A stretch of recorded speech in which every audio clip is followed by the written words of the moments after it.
K-pop lota estádios, os doramas dominam o streaming, séries turcas, nigerianas e indianas chegam a públicos que antes só tinham olhos para Hollywood. Será que a cultura global está mudando de eixo? Durante o século XX, os Estados Unidos definiram o que era moderno, bonito e desejável. Mas o sonho americano já não encanta como antigamente. Num mundo hiperconectado, fragmentado e multipolar, o soft power estadunidense enfrenta a concorrência como nunca antes. O que era um império cultural, hoje disputa território com novas potências. No BDF Entrevista de hoje, Leonardo Rodrigues fala sobre o enfraquecimento da hegemonia cultural dos Estados Unidos e sobre as forças que redesenham o imaginário global. Olá, eu sou Luana Ibelli, este é o BDF Entrevista. Muito obrigada pela tua companhia em mais um papo. Hoje a gente conversa sobre o fim, ou o que seria o fim, da hegemonia cultural dos Estados Unidos. E para esse desafio eu tenho aqui comigo o Leonardo Rodrigues, mestre em História da Arte, também prata da casa aqui do BDF. Obrigada, Léo, por aceitar nosso convite. Eu agradeço, Luana, é um prazer estar aqui com vocês hoje. Então vamos lá, Léo. Que elementos você considera que mostram que a gente está caminhando talvez para uma mudança de eixo? Realmente dá para falar nesse fim de um imperialismo cultural dos Estados Unidos? Como que você vê essa questão? Eu acho que talvez não necessariamente o fim desse imperialismo, mas uma diminuição dessa força, assim, né? Acho que esse mundo, nessa globalização, de se tornar um mundo realmente multipolar e ter outros focos que têm gerado mercado, que têm gerado interesse, e também acho que um grande cansaço, né? Eu acho que muito mesmo no nosso contexto latino aqui, né, no Brasil, muito do imaginário da mídia, do cinema, da música, da imagética estadunidense, que a gente está sendo bombardeado há décadas, né? Não vou nem falar anos 80, mas sei lá, anos 70, 50, a gente consegue voltar cada vez mais para pensar em como muito do imaginário estadunidense está nas nossas vidas, nas nossas cabeças, né? Pensando nas novelas, nos filmes. Então eu acho que nesses últimos anos, né, principalmente nessa última década, a gente tem tido uma diminuição desse foco, assim. Então, acho que tem um cansaço, né, um próprio esgotamento da indústria de Hollywood, desse sonho americano, dessa estética do colégio com armários, líder de torcida, coisas que não faziam sentido com a realidade brasileira, por exemplo.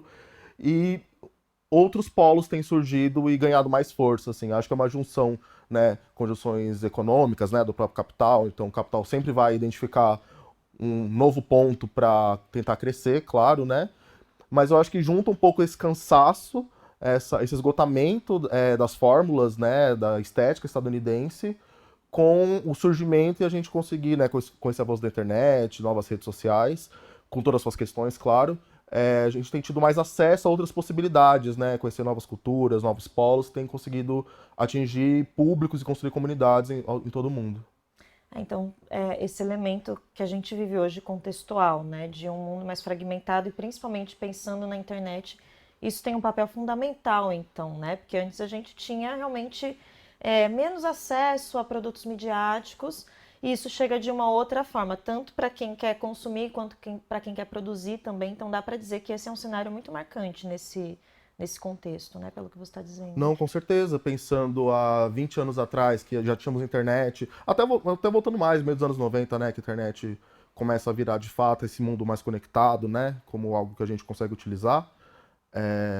A gente tinha muita televisão, acho que como principal porta de entrada, porta de acesso, né? Então a gente consumia o que era. A gente não tinha nenhum poder de escolha, né? Eu acho que tem um pouco isso, assim. Então, eu quero consumir determinado tipo de mídia, de conteúdo. Se não passa na televisão, você tinha uma dificuldade maior de acesso. Então, as mídias físicas, os DVDs, VHS, ou outros tipos de mídia, de livros, enfim.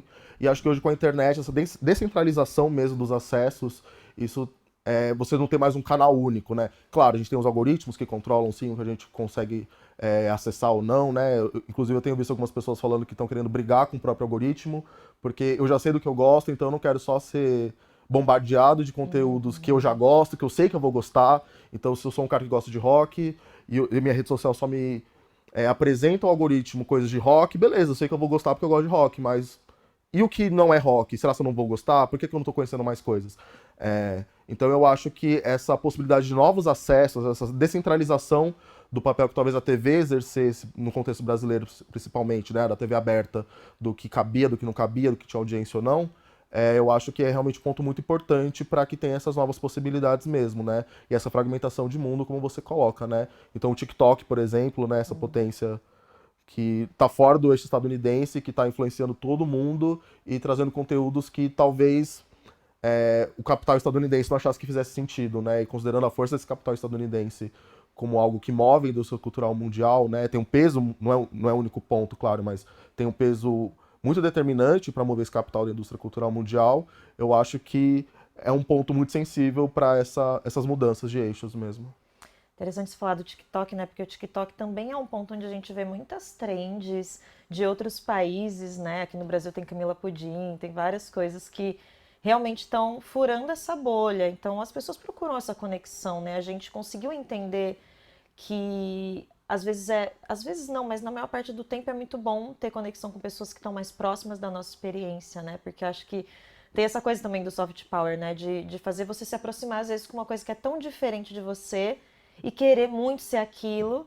E de repente a gente tem a oportunidade de estar mais próximo também de pessoas que são como a gente, né? E eu acho que o TikTok também traz bastante isso, né? Sim, esse ponto de comunidade, eu acho que ele é muito.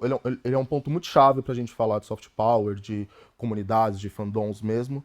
Porque é isso, assim, o que une tantas pessoas no Brasil a se conectarem tanto com grupos coreanos, por exemplo, ou com a cultura dos animes, dos mangás do Japão, que eu sou muito fã, por exemplo, e tantas outras possibilidades, né? Então essa cultura de fandom, né, essas comunidades de fãs que giram em torno de algo ou algum elemento, produto, arte, enfim, expressão, ele é muito forte, assim, né? E tem sido algo bem interessante mesmo, porque acho que pensando nos anos 90 a gente tinha muito essa coisa do fã-clube, né? Então, ali no meu bairro, na minha comunidade, que eu já estou inserido, você encontra pessoas que têm um gosto em comum, e hoje em dia pessoas ao redor do mundo compartilham o mesmo gosto e constroem comunidade, tem muitas questões, tem muitas questões problemáticas, claro, né? Antes de tudo, esses fandoms vão, infelizmente, ecoar muitos problemas da sociedade anteriores a eles, então xenofobia, racismo, misoginia, entre tantas outras coisas, mas a gente também tem tido muitas movimentações interessantes, então na época da pandemia, muitos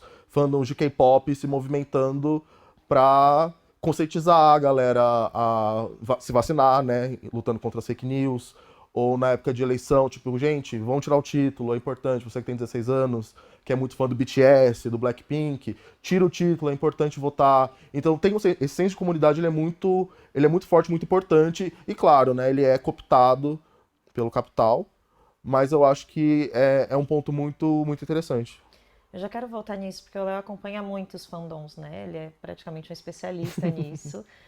E isso tem tudo a ver com vários assuntos que você trouxe. Você falou de animes do Japão, falou do K-pop. Acho que esses são exemplos, né, para a gente abordar justamente essa mudança de polo. O K-pop tem aparecido muito forte agora. Quando você levanta a questão do anime, né? O Japão também tinha esse lugar, né, de uma disputa ali de território. Acho que nunca conseguiu se estabelecer, né, aparentemente, é, com os Estados Unidos, ou talvez seja uma coisa mais temporal, né? Se a gente olha o K-pop na internet, a gente tem hoje uma projeção na internet que a gente consegue juntar mais pessoas, mas o Japão sempre teve ali também produzindo muita coisa, chegando, trazendo também um pouco desse soft power. E agora a Coreia do Sul, né? Você consegue achar alguma similaridade ou alguma explicação, alguma estratégia? Porque o leste asiático tem se estabelecido nesse território de disputa cultural com os Estados Unidos?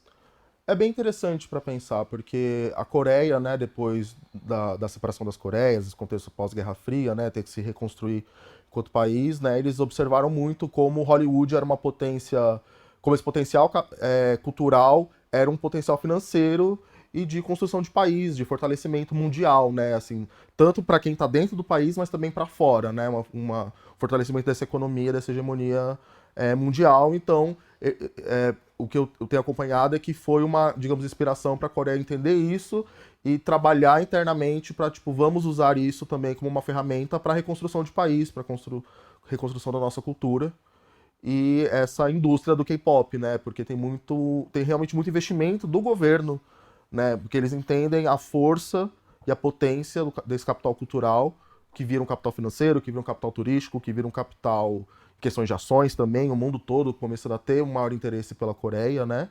E o Japão, eu acho que pensando na questão dos animes e dos mangás, tem um ponto sensível, que é a ideia de que tudo que gira em torno de desenho, de animação, de quadrinho, é algo infantilizado. Que eu acho que é um ponto importante nessa comparação com a questão do K-pop, né, da música. Né, a música japonesa também, a gente tem muita questão de música japonesa que chega aqui no Brasil e em outros países muito pelos animes, né? Então músicas temas, artistas que participam dessas animações, cantando músicas temas, mas acaba ficando um pouco restrito a isso em questão de força, né? Algo muito expressivo.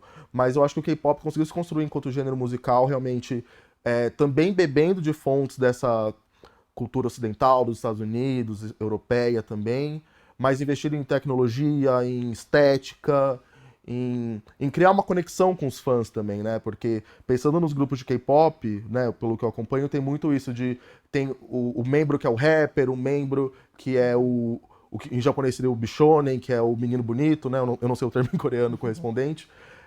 Isso vai criando conexões, vai criando storytelling, vai criando narrativas. Então você realmente cria um universo, uma coisa quase de transmídia, a gente for pensar em comunicação, né? Então tem o álbum, tem várias versões do álbum, de novo, cooptado pelo capital como algo, né, que vai vender, mas tem o álbum, tem a faixa especial, vai ter o clipe específico, vai ter a versão da turnê, e vai criando toda uma narrativa, toda uma questão de engajamento que realmente se conecta com as pessoas, né? E acho que nessa questão do Japão, a indústria do anime e do mangá é muito forte, assim, ela é gigantesca mesmo. Mas eu acho que existe um estigma da questão de como quadrinhos e animações são tidas como algo infantil, e como infantil algo menor, algo bobo, algo que não tem o mínimo de valor e não é algo interessante, sendo que é exatamente o contrário, assim, né? Que no Japão, se a gente for ver, os mangás, né, os quadrinhos, tem para absolutamente todos os públicos, né? A gente tem a questão das demografias, né? A gente tem um pouco aqui mais ideia de gênero, né? Tipo, é romance, é drama. Pensando em mangás especificamente, eles organizam por demografia.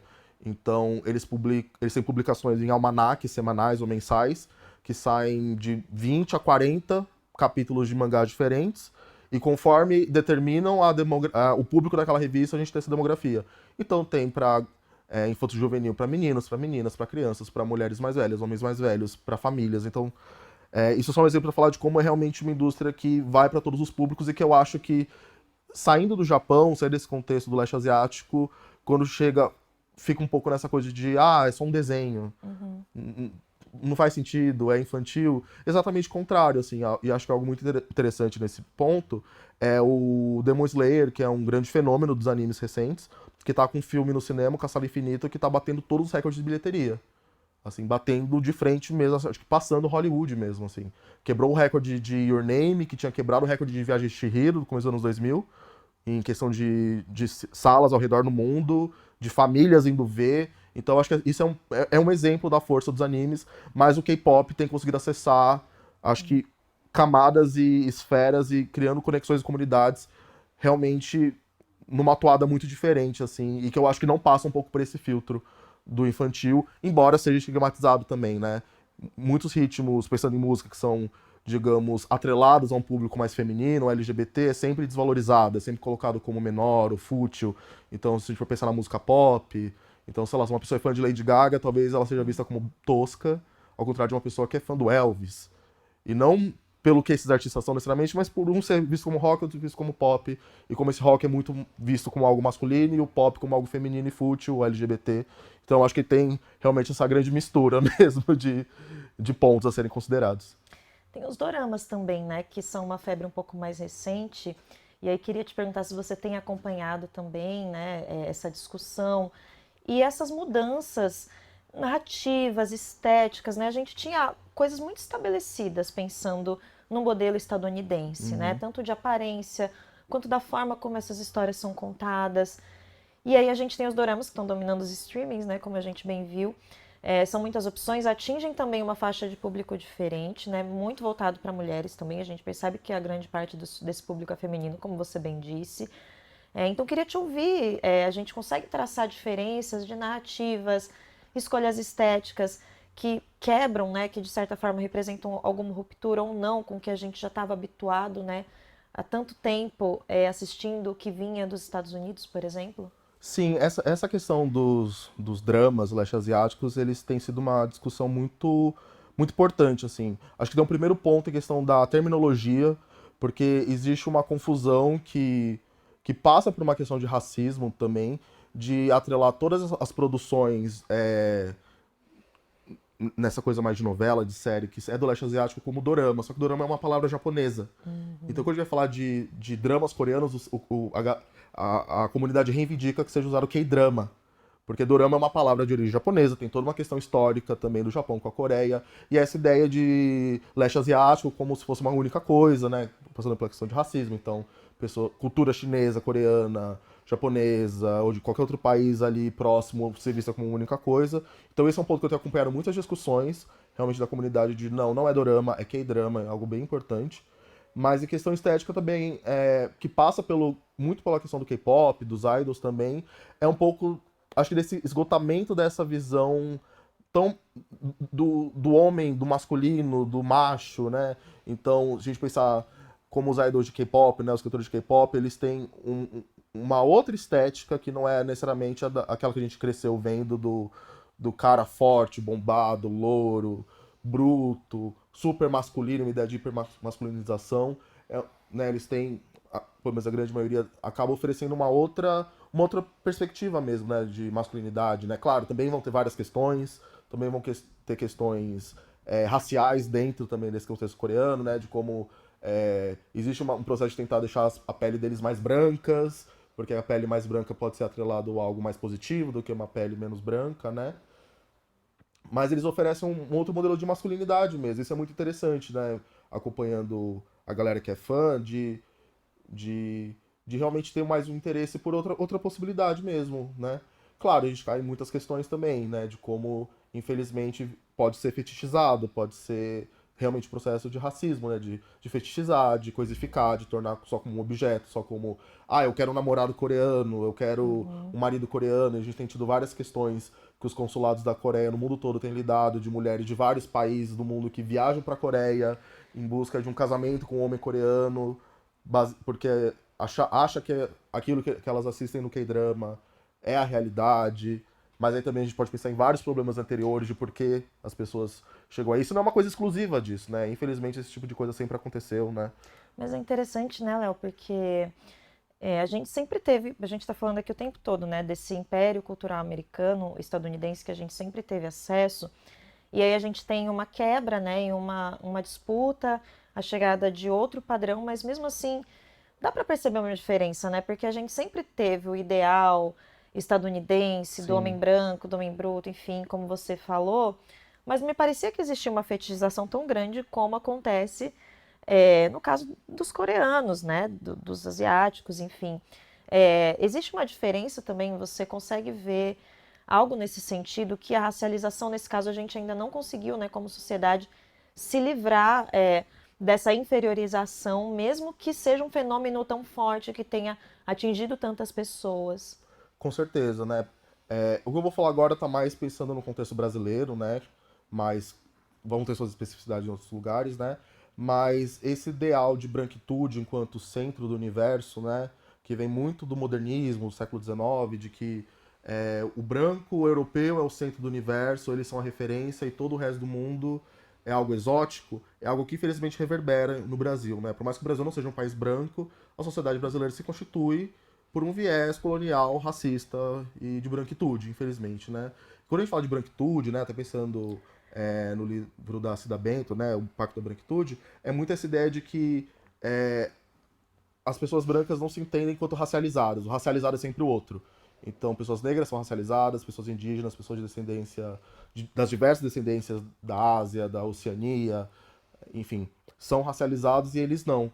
E esse é um processo que muitos autores têm debatido já há muito tempo, né? Inclusive o Francis Fanon falando de alteridade, que a Grada Quilomba também fala, que é esse processo de como a branquitude se constitui então como esse centro do universo e todo o resto é visto como algo exótico, como algo primitivo, como algo emocionante, passional. E isso linka com o que eu comentei do modernismo, porque o modernismo surge ali na Europa muito com essa ideia, né, desse contexto do homem moderno, entediado, que não tem mais nada para se ocupar e que então vão começar a olhar para os outros continentes. Então vão começar a olhar para América Latina, começar a olhar para a Oceania, para a África, para a Ásia, e começa então esse movimento nas artes, na moda, de ter elementos de, por exemplo, da cultura indiana, sedas chinesas, representações, muito nessa ideia de buscar emoção, porque o outro, ele é primitivo, ele é emocional, ele é tudo que o branco não é.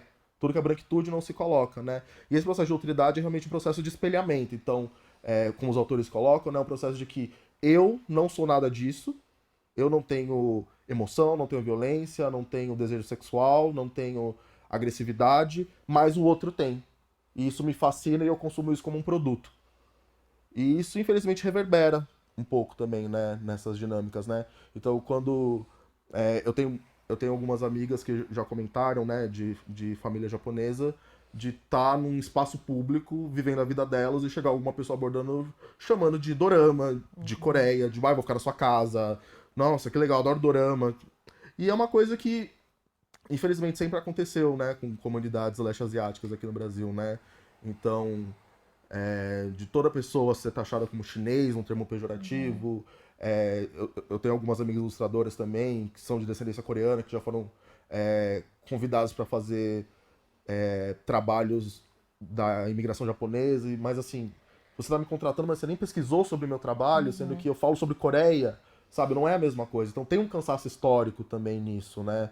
E tem as sensibilidades desse contexto, né? Como eu comentei, contextos históricos, Japão com Coreia, Japão com China, né? E questões internas também, né? Mas esse processo de autoridade, ele é muito forte, assim, né? Então, mesmo o contexto brasileiro, com a cultura negra é coisificada, né? É perseguida.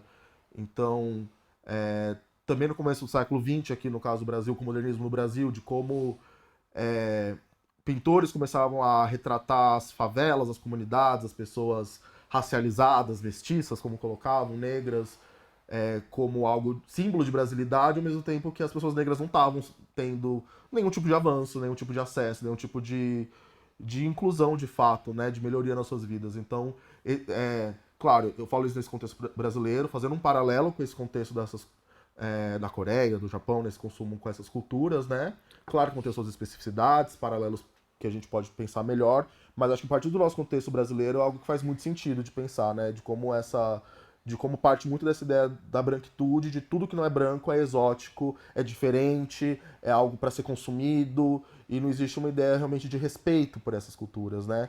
Isso é interessante de você falar, porque é justamente isso que a gente vem discutindo, né? Ao mesmo tempo que a gente está falando de mudança de eixo, dá para dizer que essa visão ainda se perpetua e muito, né? Até na forma como esses grupos são percebidos, ou seja, a gente tem um sucesso, a gente tem muitas pessoas mobilizadas, mas ao mesmo tempo ainda sobra um pouco ou muito dessa visão que foi estabelecida ao longo de séculos. Por outro lado, também existe Você acha que isso pode também ser alimentado pelas próprias indústrias, né? Você falou do caso das mulheres que vão para a Coreia, né? Existe uma estratégia de um soft power de mostrar também um estereótipo, né?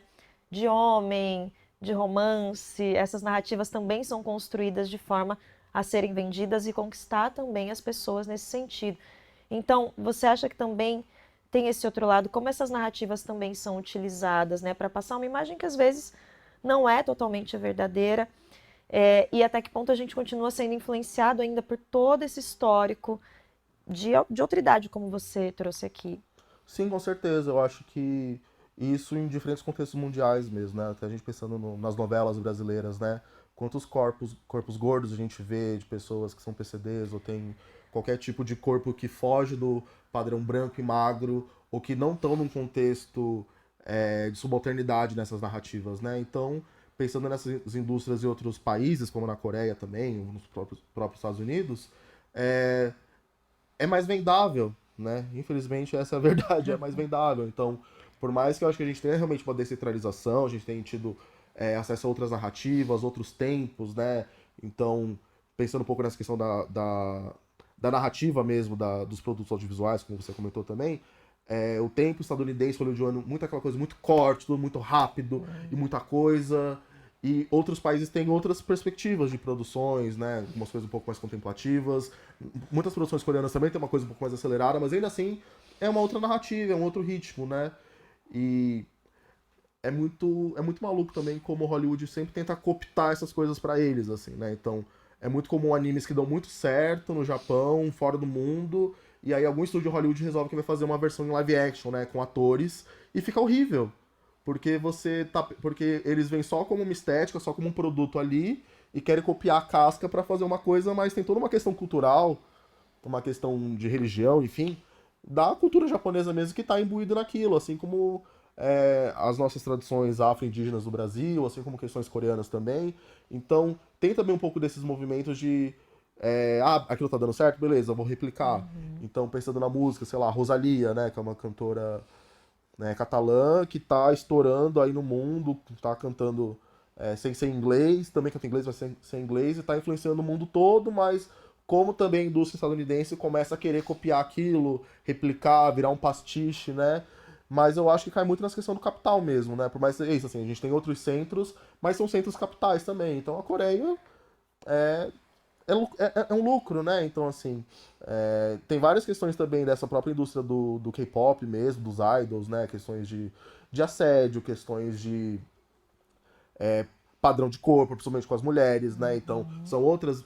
É uma outra visão de mundo que não é a branca estadunidense, mas ainda muito nessa ideia de uma pele clara, de um filtro, de ser fofa, de ser meiga, de ser jovem, de ter o cabelo liso. Então, infelizmente, muitas dessas grandes questões ainda estão presentes, mesmo que a gente desloca o eixo, mas muitas das questões permanecem, né? Mesmo que não seja exatamente a mesma questão, mas com uma roupagem similar, assim. Agora, para além dessa mudança estética, você também vê uma transformação de valores em todo esse movimento? Eu acho que já tinha uma questão de comunidade, pensando nesses fandoms de cultura estadunidense, de super-heróis, de música pop, etc. Mas eu acho que isso tem sido mais forte.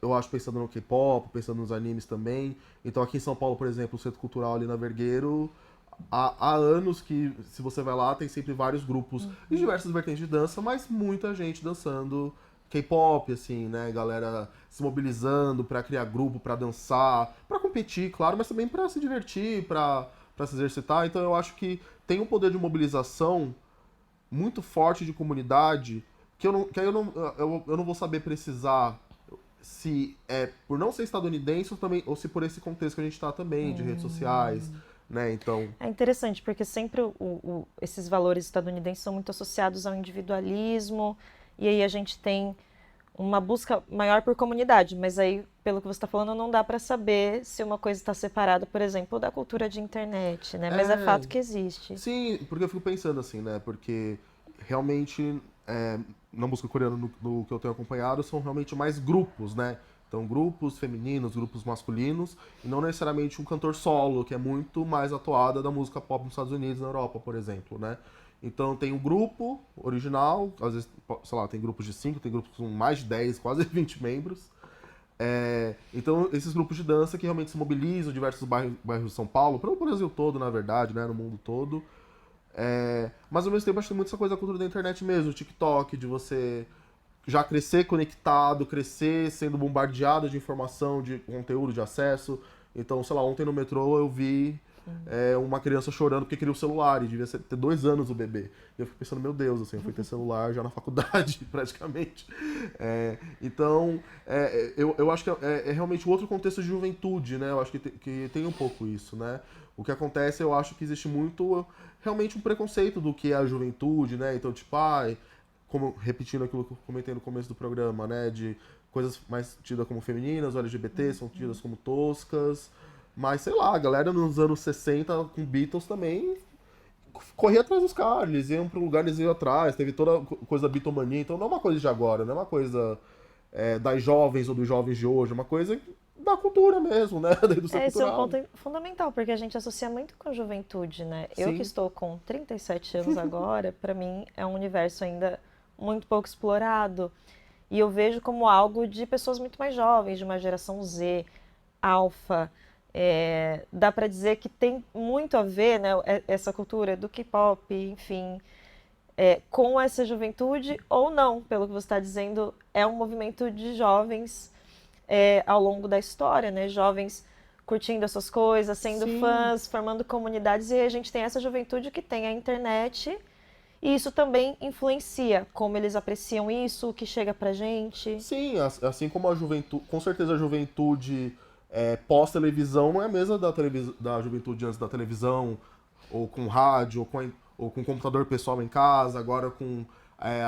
acho que a gente até já passou da internet 3.0, né? Que realmente a internet está em todo lugar, né? Antes, entrar na internet, ligar o computador ali, ficar, depois desligar, sair da internet. Agora a gente está na internet a todo momento, né? Então é um outro contexto de juventude, mas eu acho que essa coisa dos fãs, da galera se mobilizar, é uma coisa que sempre existiu. Acho que sempre existiu, assim. O que muda, eu acho que é mais a roupagem, mas acho que esse movimento da paixão. E é muito. E acho que isso torna esse debate ainda mais importante, né? De como o que a gente consome na juventude molda muito o que a gente leva pra vida, né? Assim como, como falam que a infância é o terreno que a gente pisa durante a vida toda, acho que a juventude também, né? Então, eu tô com 30, né? Às vezes eu penso, nossa, eu uso as mesmas coisas quando eu tinha 15 anos. Mas eu fico pensando em como muitas das coisas que eu consumi nessa época foram muito importantes pra mim, me formaram. Pra coisas positivas ou coisas negativas, como qualquer ser humano, né? Então eu acho muito legal ver a galera jovem engajada e fazendo coisas e se unindo, criando coletivo, vamos dançar, vamos participar, vamos movimentar. Eu acho que é algo muito interessante, assim, né? Acho que é algo realmente, né? Acho que nessa coisa de trend, de rede social, tem muita discussão de como alguns hobbies só viralizam, né? Então o hobby de agora é bordal, o hobby de agora é Bob Good, o hobby de agora... Mas eu vi alguns dados mostrando de como muitas pessoas começaram a procurar por cursos de arte. Porque queriam pintar. Porque gostaram de pintar com canetinha, com Bob Good. E que legal que tem mais gente que tá se engajando. Tipo, pô, que legal, gostei de pintar, quero fazer uma aula aí de desenho pra pintar, tá tendo mais acesso à arte também. Então, eu acho que tem esse aspecto que às vezes é desvalorizado também, de como é uma porta de entrada para muitos mundos, né? Como eu também disse no começo, tem todas as questões de fandoms, questões de xenofobia, de misoginia, questões também com o corpo, né? Infelizmente. Mas acho que tem um poder de engajamento muito massa, assim, muito legal, e que dá pra cooptar e dá pra criar muita coisa, assim, né? Então, muita gente começando a aprender coreano porque gosta de K-pop, muita gente como eu que quis aprender japonês porque gostava de anime, de mangá, não sei, não tem esse dado, mas sei lá, quantas pessoas começaram talvez a querer conhecer a Turquia porque gostam das novelas turcas, né? Ou então você vê uma novela da Nigéria ou alguma outra coisa, então isso é bem interessante, assim, né? E acho que também tem a questão dos streamings, claro, né? Com todas as problemáticas que a gente tem tido nos últimos tempos de discussões, né, de regulamentação e outros pontos, mas eu acho que é muito essa coisa de você tem mais acessos, assim, então você entrar num streaming famoso e ter ali uma série em destaque de outro país e que tá dublado, né, porque a dublagem é um ponto muito importante também para as pessoas de diferentes faixas etárias consumirem algo, né, existe muito esse discurso prepotente, né, de que eu só gosto de coisa legendada e etc. E massa. Eu também gosto muito de coisa legendada, mas bom demais ligar ver o negócio dublado ali, você vê tranquilinho. E acho que é uma coisa muito importante também para popularizar, para pessoas de todas as idades, todos os eixos poderem se conectar ou não também. Como pode não olhar, não se interessar também, mas acho que ter a possibilidade de acesso, acho que é algo essencial em questão de cultura. E aí você falou um pouco antes, né, de algo que tem tudo a ver com soft power, né, que é essa questão do poder de engajamento, do poder de mobilização. Então a gente não pode ignorar de forma alguma a cultura como um fator muito mobilizador, né? E é por isso que interessa tanto, e sempre interessou para os Estados Unidos e interessa agora para outros países também disputarem esse território, né? Sim, não, a cultura é um capital social, econômico que movimenta e por isso que tá todo mundo interessado, né? Então por isso que, por exemplo, os Estados Unidos vão olhar para coisas feitas no Japão e vou fazer igual porque isso vende, porque isso engaja, porque isso traz público, isso traz algum tipo de retorno, mas não consegue também. E eu acho que é muito isso, assim, acho que o grande problema é essa demonização dos fandoms, de é só jovem desocupado na internet, se tivesse um emprego eu tava fazendo outra coisa. Não, acho que é uma coisa de mobilização, como, sei lá, eu acho um paralelo muito interessante é com a galera com futebol, por exemplo, assim, né? A gente cresce acompanhando futebol, times, a galera engajada, e tem várias questões, mas também são pessoas apaixonadas, dedicadas a algo ali, tem uma questão de comunidade, uma questão de engajamento, também uma questão de capital também, de lucro, mas que eu não vejo sendo demonizado, mais uma vez, o futebol também colocado como algo mais masculino, né, no ideal, por mais que, felizmente, cada vez mais o futebol feminino esteja crescendo e mais meninas de todas as idades estejam engajando em jogar futebol, em poder explorar o esporte, eu acho que não é tão diferente da galera que é muito engajada com música, ou com quadrinhos, ou com filme, ou com série, e de como isso é uma porta de entrada realmente, né? Eu conheço muitas pessoas que estão no Japão estudando, ou já foram pro Japão estudar, e começou ali porque gostava de anime, de mangá, e vai chegando, assim, eu mesmo, né? Eu terminei meu mestrado em História da Arte, eu comecei tudo por gostar de quadrinhos. Gostava de desenhar, então fui pro design, pra comunicação, pro vídeo e cheguei no mestrado em História da Arte. Então, eu acho que o problema é sempre você rechaçar como algo menor, inferior e tosco e ponto. E realmente entender a força disso e, pô, legal, tem um movimento, tem uma questão. E nem tudo é pra você também. Acho que nem tudo a gente é obrigado a gostar. A gente pode falar, cara, isso não curto, né? Minha praia, beleza, mas eu acho que eu também sou muito contra essa coisa de gosto pessoal como determinante de valor de coisa, assim. Tem coisas péssimas, podres, que eu acho super divertidas e eu gosto. Assim, questão de qualidade. Pá, essa música é horrível. Hello Kitty da Avril Lavigne é horrível, mas eu adoro essa música, por exemplo. Eu não tenho nenhum tipo de culpa em relação a nenhum conteúdo. Acho que eu já caminhei bastante para isso. Mas, Léo, você também, pensando um pouco na sua pesquisa, né? Você pesquisa quadrinistas negros, eu acho que tem muito a ver também da gente pensar numa cena independente, né? Falando de uma forma geral, conectando todos esses temas que você estuda e o que a gente está falando aqui. Esse cenário, ele também é mais aberto para a gente ter uma cena independente, né? Cena independente que é fundamental para a gente ter de fato acesso a outras visões. Porque, de novo, né, quando a gente vai para esse nível do capital, das grandes indústrias, as coisas ficam pasteurizadas também, Sim. existe essa visão narrativa, né, muito estereotipada. Isso acontece também um pouco com a Coreia, como a gente falou, sempre aconteceu com os Estados Unidos, acontece muito com a visão que os colonizadores têm, né, dos grupos subalternizados. E aí a gente tem uma cena independente que realmente traz diferentes visões, feita por quem tem a vivência. Nesse contexto que a gente vive, né, qual que é a dificuldade também da gente prosperar nessas cenas independentes? Ou é um contexto mais aberto para isso também, para a gente ter diferentes visões? Como que você vê esses dois lados? Luana, pensando no contexto dos quadrinhos no Brasil, né? A cena independente é algo muito importante porque muito da indústria do quadrinho brasileiro, né? Que a gente discute muito se a gente tem um mercado, a gente tem uma cena de quadrinhos, né? Porque, mais uma vez, desmonte de cultura, falta de lei de incentivo, de editais, a dificuldade que é viver de arte no Brasil, né? Acho que a grande maioria massiva de quadrinistas do Brasil não vive, não sobrevive do trabalho com quadrinhos, muito trabalho em outras áreas das artes, da cultura, com ilustração, ou até em outras áreas diversas também. Então, essa cena independente, né, que é essa cena que não passa pelo viés de uma editora, ela é muito importante, né? Muitos autores colocam 2011 como um ano decisivo nisso, porque a gente começou a ter mais ferramentas aqui no Brasil de financiamento coletivo.